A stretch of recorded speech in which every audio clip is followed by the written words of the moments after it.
اللہ وبرکاتہ جی، آج کا جو ہمارا لیسن ہے وہ ہوگا سورۃ البقرہ کی آیت 30 سے 39، اور ہمارا رکوع نمبر بن رہا ہے چوتھا۔ ہم سٹارٹ کرتے ہیں پڑھنا اس کو۔ اعوذ باللہ من الشیطان الرجیم، بسم اللہ الرحمن الرحیم۔ وَإِذْ قَالَ رَبُّكَ، اور جب کہا تیرے رب نے، لِلْمَلَائِکَةِ فرشتوں سے، انی بے شک میں، جاعل بنانے والا ہوں، فی الارض زمین میں، خلیفتاً ایک نائب۔ قالوا انہوں نے کہا، اتجعل کیا آپ بنائیں گے، فیہا اس زمین میں، من یفسد فیہا جو اس میں فساد کرے، ویسفک الدماء اور بہائے خون، ونحن اور ہم، نسبح آپ کی تسبیح کرتے ہیں، آپ کو بے عیب ہونا بیان کرتے ہیں، بحمدک آپ کی تعریف کے ساتھ، ونقدس اور ہم پاکیزگی بیان کرتے ہیں، لکا آپ کی، قولا تو اللہ نے کہا، انی بے شک میں، اعلم زیادہ جانتا ہوں، ما وہ جو لا تعلمون تم نہیں جانتے۔ یہاں سے ایک قصے کا آغاز ہوگا۔ اس قصے کو آپ قصہ آدم و ابلیس یا وہ قصہ کہ جس کے ذریعے ہم اپنی تخلیق کے سب سے پہلے مرحلے سے واقف ہوئے، یعنی ہمارا باپ، ہمارا جو جد اعلیٰ ہے، اس کی تخلیق کیسے ہوئی۔ تو اللہ تعالیٰ نے فرمایا کہ جب اللہ نے فرشتوں سے کہا کہ میں زمین میں ایک نائب بنانے والا ہوں، اس وقت کو یاد کرو، تو انہوں نے اللہ تعالیٰ سے آگے ڈائیلاگ میں کیا کہا؟ ڈائیلاگ میں انہوں نے کہا، نمبر 1 وہ جو کہ زمین میں فساد مچائے، یعنی چیز کا بگاڑ پیدا کرے، خرابی پیدا کرے، چیزوں کو توڑ پھوڑ کرے، چیزوں کو خراب کرے، وَيَسْفِكُ الدِّمَاءَ اور خون بہائے، تو یعنی انسانوں کی پراپرٹیز کو اور خود انسانوں کو نقصان پہنچانے والی ایک مخلوق کو آپ کیوں بنا رہے ہیں۔ اب سوال یہ پیدا ہوتا ہے کہ فرشتوں کو کیسے پتہ چلا؟ تو اس میں جو مورخین یا مفسرین لکھتے ہیں وہ یہ ہے کہ انسانوں سے پہلے زمین پر جو آبادی تھی وہ جنات کی تھی، تو انہوں نے یہی حرکتیں کی تھیں، ایک دوسرے کو مارا پیٹا تھا، فساد مچایا تھا اور خون بہایا تھا، جس کی وجہ سے اللہ تعالیٰ نے زمین کو ان سے خالی کروا لیا تھا۔ تو اللہ تعالیٰ کے فرشتوں نے اسی ایک ہسٹری کو یہاں پہ ریپیٹ کیا ہے۔ اور دوسری چیز جو ہے ہمیں پتہ چلتی ہے وہ فرشتوں کے کام ہیں، یعنی فرشتے کیا کر رہے ہیں؟ تسبیح، تہلیل اور تقدیس اللہ کی بیان کرتے ہیں، سبحان اللہ، الحمدللہ، اور اللہ کو ہر عیب سے پاک ہونا بیان کرتے ہیں۔ تو اس سے جو باتیں ہم نے سیکھیں وہ یہ ہیں کہ ایک تو یہ کہ اللہ تعالیٰ کی عادت ہے کہ اللہ تعالیٰ اپنے معاملات دوسروں تک شیئر کرتا۔ دوسری جو امپورٹنٹ چیز ہمیں پتہ چلی وہ فرشتوں کے وجود کا معلوم ہوا کہ فرشتے اللہ کی نورانی مخلوقات ہیں، حس رکھتے ہیں، شعور رکھتے ہیں، اور اللہ تعالیٰ سے ڈائیلاگ کرتے ہیں، ہم کلام ہوتے ہیں۔ پھر فرشتوں کے کام ہمیں پتہ چلے کہ وہ ہر وقت اللہ کی تسبیح، تمحید اور تہلیل ہی میں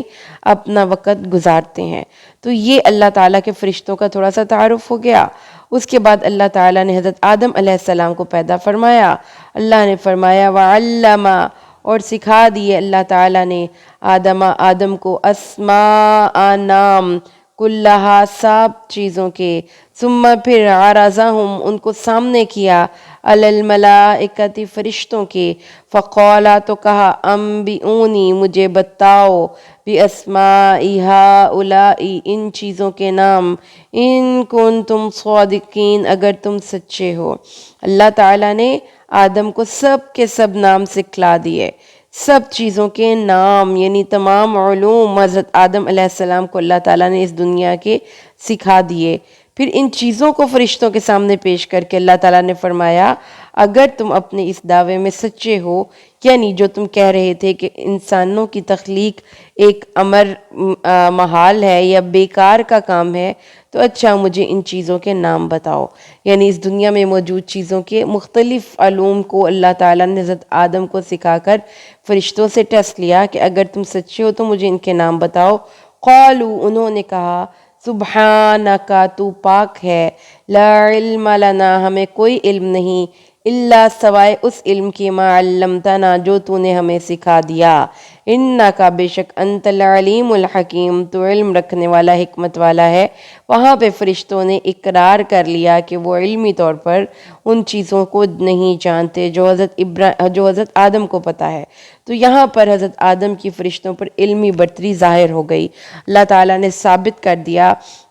اور ظاہر کر دیا کہ فرشتوں سے حضرت آدم علیہ السلام علم کے اعتبار سے زیادہ ہیں۔ تو اللہ تعالیٰ نے پھر ان کو کہا کہ یہ جب سب انہوں نے دیکھ لیا تو اس کے بعد پھر اللہ تعالیٰ نے حضرت آدم سے کہا یا آدم، اے آدم، انبئہم ان کو خبر دیجئے، بِأَسْمَاءِ ان کو بتا دیجئے، بِأَسْمَائِهِمْ ان چیزوں کے نام، ان چیزوں کے علوم، ان کے خواص، ان سب پراپرٹیز کو بتا دیجئے جو کہ اللہ تعالیٰ نے اپنے علم سے حضرت آدم کو سکھائے تھے۔ فلما سو جب انبأہم ان کو خبر دے دی، بِأَسْمَائِهِمْ ان کے ناموں کی، قولا فرمایا الم اقل لکم کیا میں نے تمہیں کہہ نہیں دیا تھا، انی کہ میں اعلم زیادہ جانتا ہوں، غیبہ چھپی ہوئی باتیں، السماوات والارض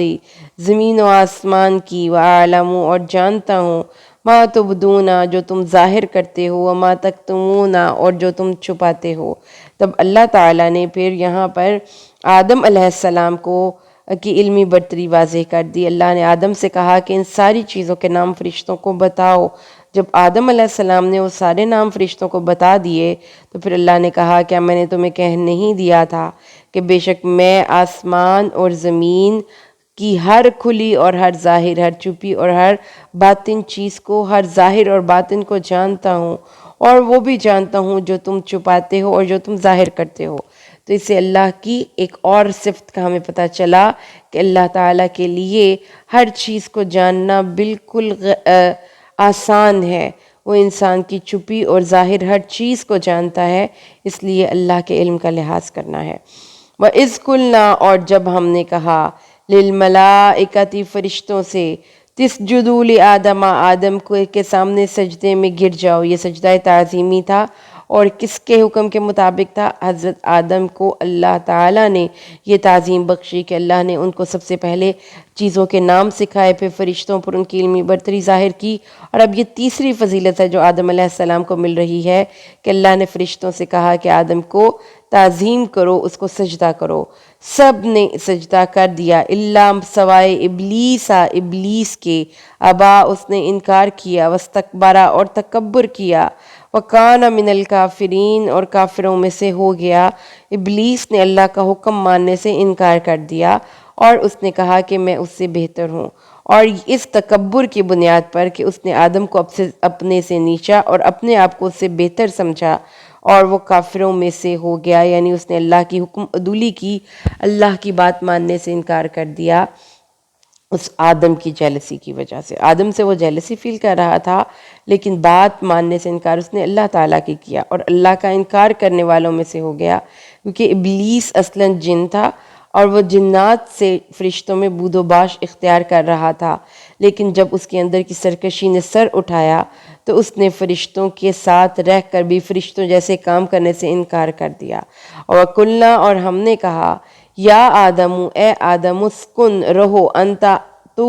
وزوجک اور تمہاری بیوی، الجنت جنت میں۔ اللہ تعالیٰ نے جب یہ سارا کچھ ہو گیا تو پھر حضرت آدم اور ان کی وائف کو جنت میں رہنے کے لیے ایک پورے کا پورا گھر دیا، اور حضرت آدم اور بی بی حوا کو یہ فرمایا گیا کہ تم اور تمہاری بیوی جنت میں رہو، اور یہاں سے دل کھول کر بے روک ٹوک جہاں سے بھی چاہو خوب مزے سے کھاؤ اور پیو۔ یعنی حضرت آدم علیہ السلام کو جنت میں بھیج کر اللہ تعالیٰ نے سارے ان کی ضرورت کی چیزیں وہاں پہ رکھی ہوئی تھیں، لیکن ایک ٹیسٹ تھا، وہ ایک درخت تھا جس کا پھل کھانے سے حضرت آدم کو روک دیا گیا۔ اللہ تعالیٰ نے فرمایا اور اس درخت کے قریب بھی مت جانا، ورنہ ظالموں میں سے ہو جاؤ گے۔ تو اب سین آپ سب کو سمجھ میں آ گیا کہ یہ ہوا کہ حضرت آدم علیہ السلام اور بی بی حوا جنت میں ہیں۔ اللہ تعالیٰ نے ان سے مخاطب ہو کر فرمایا کہ جنت کی ہر نعمت تمہارے لیے حلال ہے سوائے ایک درخت کے جو تمہارے لیے حرام ہے۔ اور پھر فَأَذَلَّهُمَ الشَّيْطَانُ، سو ان دونوں کو پھسلا دیا شیطان نے، انہا اس سے، اس کمٹمنٹ کو بھول گئے اور اللہ سے کیے گئے اس وعدے کو بھول گئے، اور جس میں وہ تھے تو جب انہوں نے وہ درخت کا پھل چکھ لیا تو پھر اللہ تعالیٰ نے ان سے کہا قُلْنَا اهْبِطُوا بَعْضُكُمْ لِبَعْضٍ عَدُوٌّ، ہم نے کہا کہ اس جنت سے نیچے اتر جاؤ۔ اب جو بلند جنت تھی اس سے اتار کر زمین میں انسانوں کو بھیج دیا گیا، اور پھر فرمایا گیا کہ اب اگر تم میں سے کوئی شخص میری ہدایت تمہارے لیے زمین میں مستقر ٹھکانہ ہے اور متاعن اور فائدہ ہے ایک وقت مقرر تک، یعنی زمین میں تم ایک وقت تک کھا پی بھی لوگے اور وہاں پر ٹھہر بھی جاؤ گے، یہ زمین ہی اب تمہارا جائے قرار ہے، لیکن یاد رکھنا کہ تم ایک دوسرے کے ساتھ تعاون سے چلنا ورنہ تم ایک دوسرے کی دشمنی مول لوگے۔ فَتَلَقَّى آدَمُ مِن رَبِّهِ كَلِمَاتٍ فَتَابَ عَلَيْهِ، تو فتلقا تو سیکھ لیے آدم نے من ربہ اپنے رب سے کلمات کچھ کلمے، فتابا تو اس نے توبہ قبول کی علیہ ان کی، انہو بے شک وہ هو التواب الرحیم، وہ بہت توبہ قبول کرنے والا بہت رحم فرمانے والا ہے۔ ان سارے واقعات کے بعد پھر اللہ تعالیٰ نے حضرت آدم علیہ السلام کو کچھ کلمات سکھائے، ربنا ظلمنا انفسنا وان لم تغفر لنا وترحمنا لنکونن من الخاسرین، اور پھر ان کلمات کے ذریعے حضرت آدم علیہ السلام کی اللہ نے توبہ قبول کی، اور پھر اللہ تعالیٰ نے فرمایا کہ اللہ تعالیٰ تو بہت توبہ قبول کرنے والا بہت مہربان ہے۔ تو قُلْنَا اهْبِطُوا، ہم نے کہا اتر جاؤ منہا اس سے جمیعاً سب کے سب، یعنی اس جنت سے نیچے اتر جاؤ، حضرت آدم علیہ السلام اور ان کے ساتھ جتنی بھی ان کی اولاد تھی۔ فَإِمَّا يَأْتِيَنَّكُمْ، پس اگر آئے تمہارے پاس منی میری طرف سے ہدن کوئی ہدایت، فمن تبع، پس جو کوئی پیروی کرے گا میری ہدایت کی، فلا خوف، تو کوئی خوف اس کو لاحق نہیں ہوگا، ولا هم يحزنون، اور نہ ہی وہ غمناک ہوں گے۔ تو اس بات کو پھر سمجھ لیجئے کہ اللہ تعالیٰ نے فرمایا ہے کہ خوف اور حزن سے بچنے کا طریقہ کار کیا ہے۔ اس سے بچنے کا طریقہ کار یہ ہے کہ اللہ کی طرف سے آنے والی ہدایت پہ عمل کیا جائے اور اللہ کی دی گئی شریعت کو اپنی زندگی میں نافذ کیا جائے۔ تو اللہ تعالیٰ نے پھر فرمایا کہ جب وہ یہ کر لیں گے، یعنی میری ہدایت کی پیروی کریں گے، تو اس یقین کے ساتھ زندگی میں وہ رہیں کہ ان کو نہ کوئی خوف ہوگا اور نہ ہی وہ غمناک ہوں گے، یعنی دنیا میں آپ کو ماضی کے پچھتاوے بھی ختم ہو گئے اور مستقبل کے بھی خدشے ختم ہو گئے۔ آگے اللہ تعالیٰ فرماتے ہیں والذین، اور وہ لوگ جنہوں نے کفر کیا، وکذبوا، اور جھوٹ بولتے رہے، یہ جھٹلایا ہماری نشانیوں کو، اولئک، یہ لوگ، اصحاب النار، دوزخ والے ہیں، ہم فیہا خالدون، وہ اس میں ہمیشہ رہیں گے، یعنی دوزخی دوزخ میں ہمیشہ رہیں گے اور جنتی جنت میں ہمیشہ رہیں گے۔ اس لیے اللہ تعالیٰ نے اپنے نبی کو یہ نہیں کہا کہ زمین پر جا کر روزی روٹی کا اہتمام کرنا، بلکہ اللہ نے اپنے نبی حضرت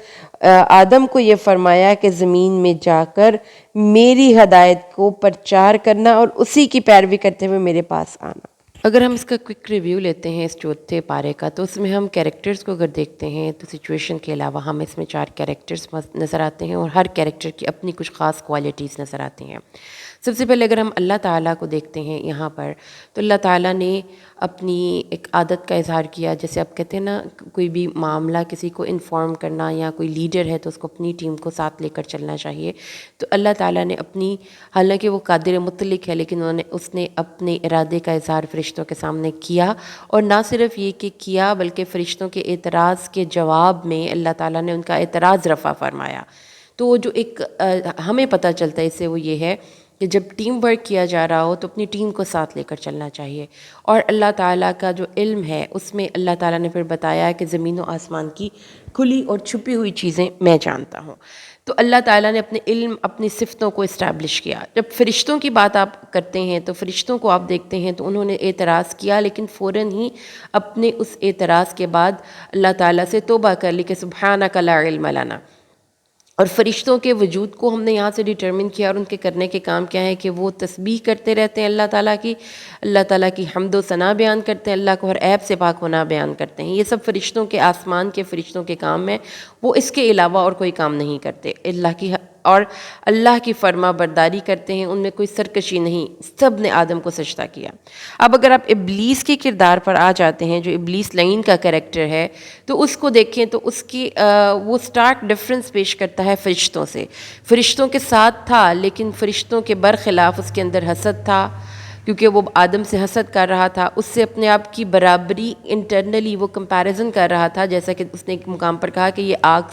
میں آگ سے بنا ہوں، یہ مٹی سے بنا ہے، اور اس کمپیریزن کی بنیاد پر اس نے تکبر کر لیا کہ میں اس سے بہتر ہوں بذام خود، اور پھر اس نے انکار بھی کر دیا اللہ کے حکم کو ماننے سے۔ تو جب یہ چوتھی کوالٹی کے بعد جب اس نے انکار کر دیا تو سرکشی سے نافرمانی کی، اس نے اللہ کے حکم کے سامنے اڑ کر کھڑا ہو گیا۔ جب اللہ تعالیٰ نے اسے اس کے بارے میں جواب طلبی کی تو اس نے گناہ پر اصرار کیا۔ جب اصرار آ گیا تو وہاں پر پھر توبہ سے انکار آ گیا۔ تو یہ کوالٹیز تھیں ابلیس کی، جو کہ یہاں سے ہمیں پتہ چلی۔ جب اس نے انکار کیا توبہ سے تو پھر وہ ہمیشہ کے لیے مردود ہو گیا۔ لیکن جب آپ آدم علیہ السلام کا کردار دیکھتے ہیں اسی واقعے میں، تو آپ کو پتہ چلتا ہے کہ آدم علیہ السلام کو اللہ نے اپنے اکتساب، اس میں ان کی اپنی کوئی مرضی نہیں تھی، اللہ تعالیٰ نے ان کو سلیکٹ کیا تھا علمی برتری کے لیے، ٹھیک ہے۔ اور فرشتوں نے حضرت آدم علیہ السلام کو سجدہ کیا،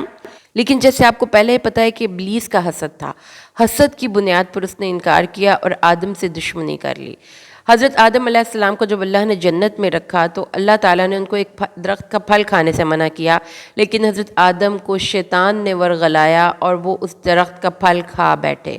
اب جب وہ پھل کھا بیٹھے تو اب گناہ پر انہوں نے اصرار نہیں کیا بلکہ ندامت اور توبہ کی۔ یہاں سے ابلیس اور آدم کا ڈفرنس نظر آ گیا۔ تو پھر اللہ نے ان کو جب زمین پہ بھیجا تو اللہ تعالیٰ نے فرمایا کہ تم میں سے بعض کے دشمن ہیں، تمہاری ضرورت کا سب سامان زمین میں ہی ہے، لیکن ہدایت تمہیں آسمان سے ملے گی، اس لیے جو اس ہدایت کی پیروی کرے گا وہ ہر خوف اور ہر غم سے اس کو نجات مل جائے گی۔ تو اس سے جو ہمیں سمجھ میں آئی بات وہ یہ ہے کہ اللہ تبارک و تعالیٰ نے ہمیں یہ سمجھائی کہ آدم علیہ السلام کے قصے میں